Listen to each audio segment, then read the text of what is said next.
देश में विधानसभा और लोकसभा के चुनाव एक साथ करवाने के लिए एनडीए ने इस बिल को शीतकालीन सत्र में पेश करने की तैयारी कर ली है। हालांकि यह बात अलग है कि इसे लेकर पूरे देश में अलग ही स्तर की राजनीति दिखाई दे रही है।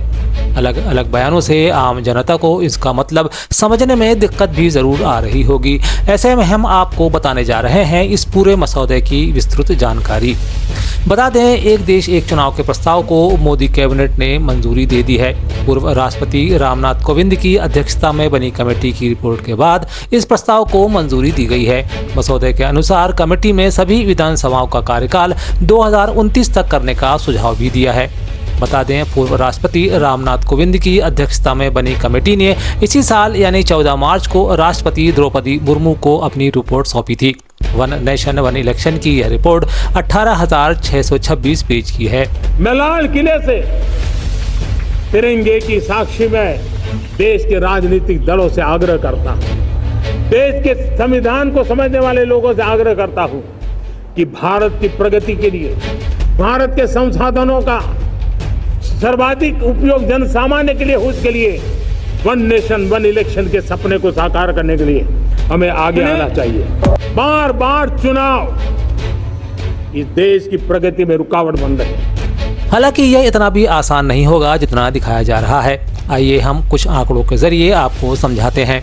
जानकारों की माने तो एक साथ चुनाव कराने की अवधारणा को लागू करने के लिए सरकार को संविधान में 18 संशोधन करने पड़ सकते हैं, जबकि सच्चाई यह है कि एनडीए को 543 सदस्यीय लोकसभा में 293 सांसदों और 245 सदस्यीय राज्यसभा में 119 सांसदों का समर्थन ही हासिल है।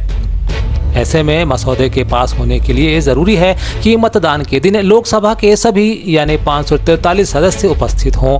यही नहीं, इसे पास कराने के लिए 362 सदस्यों के समर्थन की आवश्यकता होगी, जबकि लोकसभा में विपक्षी गठबंधन यानी इंडिया के पास 234 सदस्य ही हैं। वहीं राज्यसभा में एनडीए के पास 113 सांसद हैं और उसे 6 मनोनीत सदस्यों का समर्थन हासिल है, जबकि इंडिया के पास 85 सदस्य हैं।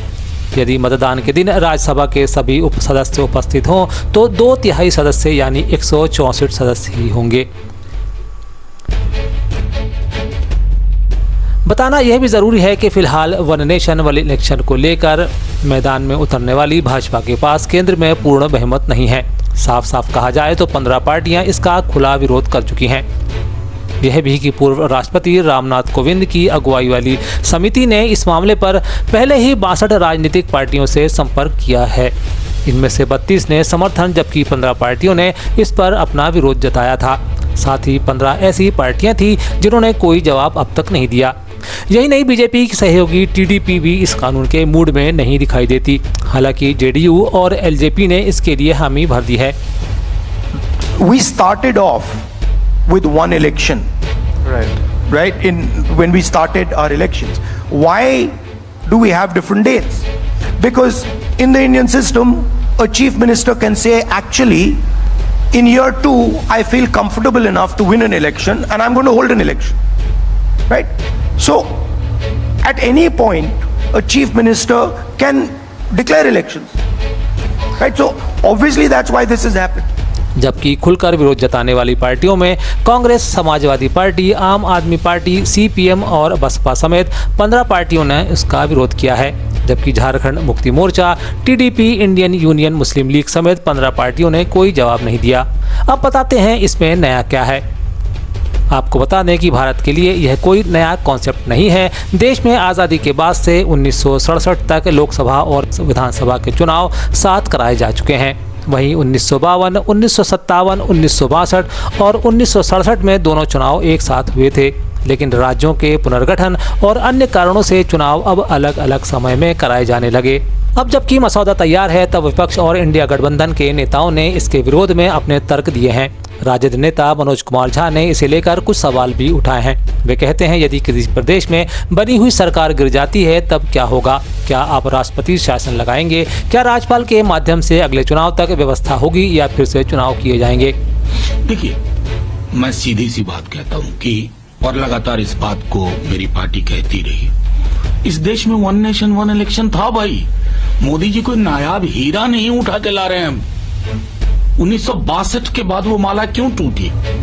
क्योंकि सिंगल पार्टी डोमिनेंस खत्म होने लगी। उसके बाद कई राज्यों में रीजनल पार्टीज ने, जैसे 67 में संविध सरकारें बनी।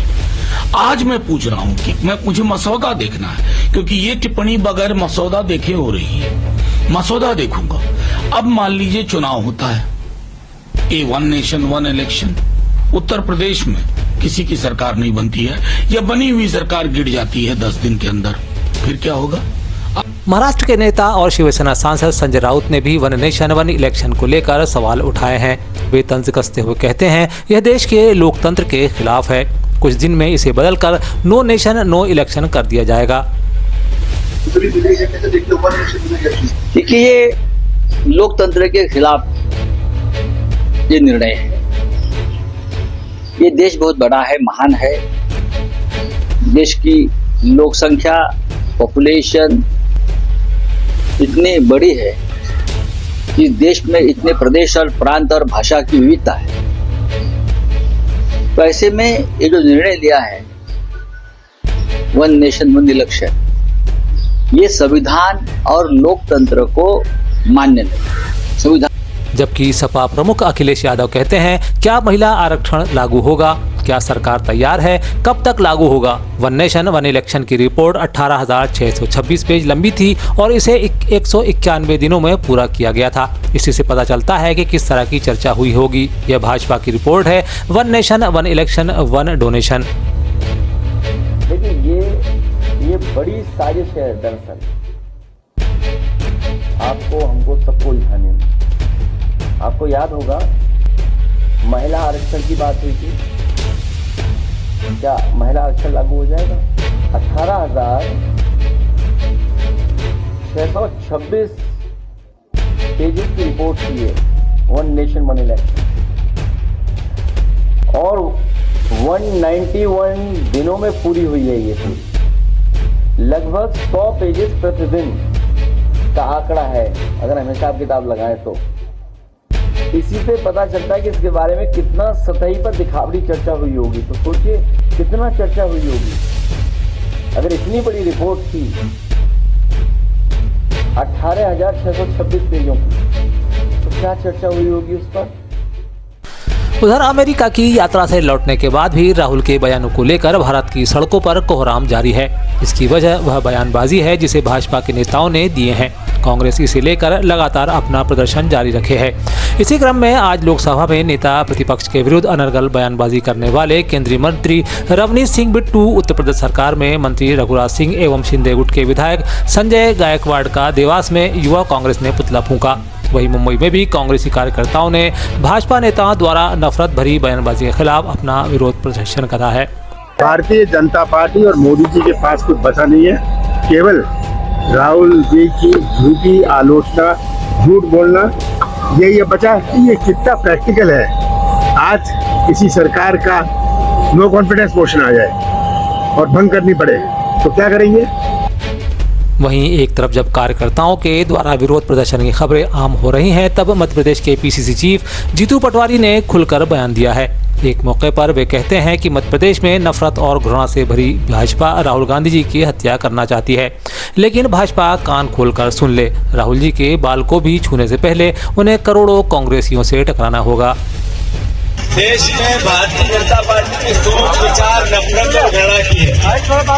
जिस तरीके से अभी राहुल गांधी जी के खिलाफ भारतीय जनता पार्टी नरेंद्र मोदी के इशारे पर जिस तरीके से अनर्गल आरोप लगाए जाते हैं, उनको एक बीजेपी का विधायक कहता है कि राहुल जी की उनकी दादी जैसे हाल होंगे, फिर दूसरा विधायक कहता है उनकी जबान काट देंगे, फिर एक मंत्री उनको आतंकवादी कहता है, फिर एक मंत्री अलग अलग तरह की और भावनाएं व्यक्त करता है। ये नरेंद्र मोदी जी के इशारे पे होता है।